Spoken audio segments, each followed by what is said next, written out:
This video is to help you do problem 6 on section 9.2. And you can see I pulled up the solution in Alex, solving a rational inequality problem type 2. So the inequality needs to be written as a single fraction. Whoops, right here you can see that. And then a greater than or equal to or a less than or whatever your inequality is, and then 0 on the right hand side. And then we can find the critical points. But let's look at the algebra involved. So the first thing they did in order to get 0 on the right is they subtracted 3 over x plus 2 from both sides. And then you have to make this a single denominator. And addition and subtraction of fractions means you have to have a common denominator. So the common denominator is x times x plus 2. So the first term needs to be multiplied by 1 in the form of x plus 2 over x plus 2. And the second term needs to be multiplied by 1 in the form of x over x. Now they're not showing that, and I think that's a little bit confusing. Well then on the top here, because we multiplied by x plus 2, you've got 4 times x plus 2, which is going to be 4x plus 8 right there.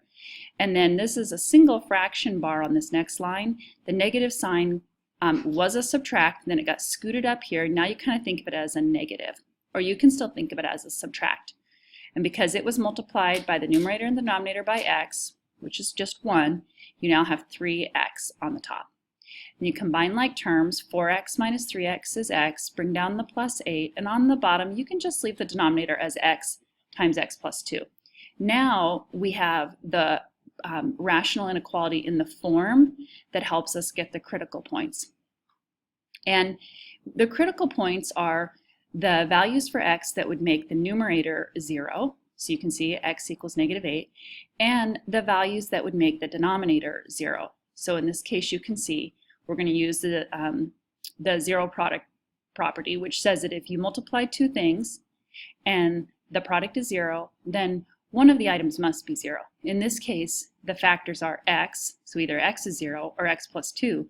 So either x is 0 or negative 2. So now we've got 3 critical points. And what they're not showing here is if you draw those on a number line, you're going to have 3 regions. The region between negative infinity and negative 8, then the region between, you're going to have 4 regions, then the region between negative 8 and negative 2 and 0, 0 and infinity. And you're getting these by putting these critical points, 8, 0, and negative 2, on the number line, and then looking at those as regions.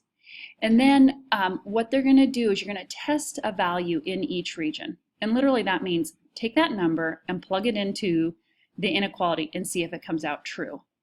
So plugging in negative 9, what we get is negative 9 plus 8 all over blah, blah, blah, blah, blah. You can see the arithmetic there.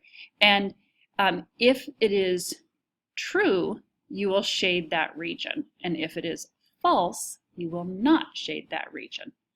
So what ends up happening is the first region, negative infinity to negative 8, is not true, so you do not shade it, and it is not in your solution set. The second region, from negative 8 to negative 2, does work, and therefore it is in your solution set, and you would shade that. Then region 3 is not true, and region 4 is true. So I hope that helps with these rational inequalities. The hard part of the problem is right here with getting a common denominator and turning it into a fraction. Thanks.